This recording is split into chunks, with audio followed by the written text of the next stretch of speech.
धार जिले के चिखलदा और खेड़ा गांव में L&T कंपनी की ब्लास्टिंग से ग्रामीणों में दहशत का माहौल।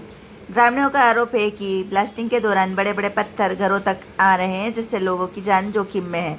ग्रामीणों के अनुसार ब्लास्टिंग के धमाकों से पूरा क्षेत्र दहल उठता है। कई बार बड़े पत्थर घरों की टीन और छप्परों को चीरते हुए अंदर गिर जाते हैं। लोगों का कहना है कि बच्चे घरों से बाहर निकलने में डरते हैं। हर ब्लास्टिंग के साथ हादसे की आशंका बनी रहती है। ग्रामीणों ने प्रशासन से सुरक्षा के पुख्ता इंतजाम और मामले में तत्काल कार्रवाई की मांग की है। वहीं कंपनी का पक्ष भी लिया गया। धार जिले के चिखलदा और खेड़ा गांवों में L&T ब्लास्टिंग को लेकर ग्रामीणों में गंभीर सुरक्षा चिंताएं जताई। उनका कहना है कि ब्लास्टिंग से उड़ने वाले पत्थरों से जान माल का खतरा बना हुआ है। प्रशासन से जांच और सुरक्षा व्यवस्था की मांग। धार दिग्दर्शन पर ऐसी ताज़ा अपडेट देखते रहने के लिए कीजिए चैनल को लाइक, शेयर और सब्सक्राइब। धार दिग्दर्शन के लिए कुक्षी से देवेंद्र सोनी की रिपोर्ट।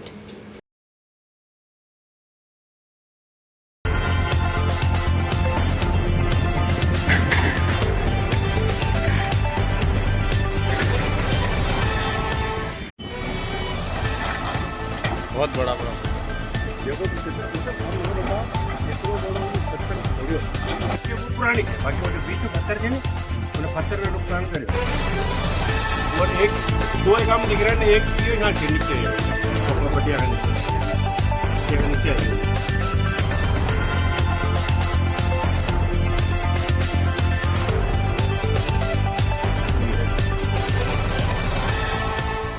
और ये जो नीचे ये पत्थर गिरे हैं, ये वो चित्तो और ऊपर चढ़े को भी देखो। नाम सुंदर भाई।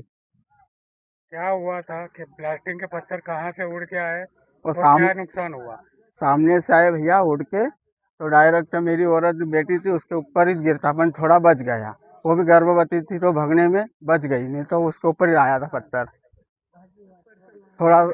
और बच्चे भी बच थे और चादर भी फट गई और एक दीवार थोड़ी सी क्रैक हो गई। ये ब्लास्टिंग दिन भर में कितनी बार होता है? रात में 2 बार होता सर। पांडे जी, ये लोगों के घरों पे पत्थर आए हैं, हाँ, कहाँ से आए और क्या कारण है इसका? यहाँ पर जो उद्वहन परिवहन सूचना का काम चालू हुआ परियोजना का, जब तक मिट्टी का काम था जब तक तो ठीक है, परंतु हालांकि असुविधा तो थी लोगों की, परंतु अब नीचे पक्का पत्थर आने के कारण यह दिन में 2-3 बार ब्लास्टिंग करते हैं और ब्लास्टिंग में भी एक ज़्यादा पावर का उपयोग करते हैं, जिसके कारण क्या है कि पत्थर उछल करके आते हैं। ठीक परियोजना के सामने ही गरीब लोगों के, अनेकों लोगों के मकान बने हुए, खैड़ा हो रही है, हमारी भेटू कॉलोनी के लोगों, एक तो सरकार ने इनको क्या है एनवीडी ने डूब से बाहर कर दिया है, तो इनको जो राशि मिलना थी वो नहीं, उससे वैसे ही ये लोग पीड़ित हैं। और दूसरा ये परियोजना आ गई है, रोजाना दिन में 2-3 बार अगर ब्लास्टिंग करते हैं, जिसके कारण बड़े बड़े पत्थर उड़ के आते हैं। पहले तो छोटे छोटे आते थे, परंतु अब बड़े बड़े पत्थर आना चालू हो गए। अभी जो आज हुआ है ब्लास्टिंग, लगभग 1 से 1.5 घंटे पहले हुआ था, उसमें कुछ मकानों पर तो 4 से 5 किलो तक के पत्थर गिरे हैं और उनके मकानों की भी क्षति हुई है, जैसे आपने देख ही लिया। अब इन गरीबों के मकान है, पल्ली है, किसी के नवेलू है, किसी के टीन के चद्दर है, ये इतना बड़ा पत्थर या इतना बड़ा जो अगर आएगा पत्थर तो कैसा सहन कर पाएंगे। दूसरी बात, ये लोग कहते हैं कि आप अपने घरों के अंदर रहो। ये सब मजदूरी वर्ग से जुड़ा हुआ जो निवास है, हमारा क्षेत्र है, ये तो सवेरे से शाम तक लगभग 6 बजे 7 बजे से जाते हैं, तो शाम को 5 6 7 बजे तक आते हैं। छोटे छोटे बच्चे रहते हैं, अब उनकी ये कौन केयर करेगा। मान लो अगर इन्होंने खूब भी कहा कि अंदर हो, बच्चा अंदर नहीं हुआ और ये पत्थर आगर के लग गया, तो ये तो बहुत बड़ी जनहानि होने का हमको अंदेशा है। तो इन लोगों का ये कहना है और हमारा भी यही कहना है कि जब तक इनका कोई निर्णय नहीं हो जाता है, जब तक परियोजना का काम बंद कर दिया जावे और इनसे कंपनी या जिम्मेदार लोग या विभाग शांतिपूर्वक बैठ करके बात करें और इस समस्या का हल निकाले, या तो इनकी कोई ऐसी व्यवस्था करे कि इनको ये नहीं हो, यहाँ से सरकार इनको डूब प्रभावित मानते हुए शिफ्ट करे, या और जब तक इस परियोजना का काम अभी बंद करे। ये देखो हमारे घर सामने प्लास्टिक हुई रहा, बड़ा बड़ा दगड़ा आवे, बाल बच्चों घर रहे, गरीब मनुष्य सब दाड़की धंधो चली जाए, तो ये बालक न को काई हो गए। हमको तो यहाँ से हटाओ, नहीं तो फिर प्लास्टिक बंद करो। कितना बार हो गया? पतरा फूटी गया, दीवार न झुकी रही, न हमारे छपरा तो चे काई छे। दिन भर में कितना बार बारिश? 2 बार। रात में? रात में नहीं करते, दिन में।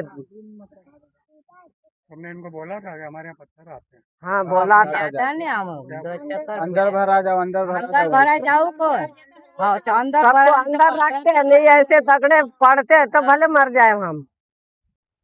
आपके यहाँ पर जो ब्लास्टिंग की जा रही है इसके मापदंड क्या है, एरिया कितना घेरता है और आसपास रहवासियों को इससे तकलीफें आ रही है, उसके लिए क्या कर?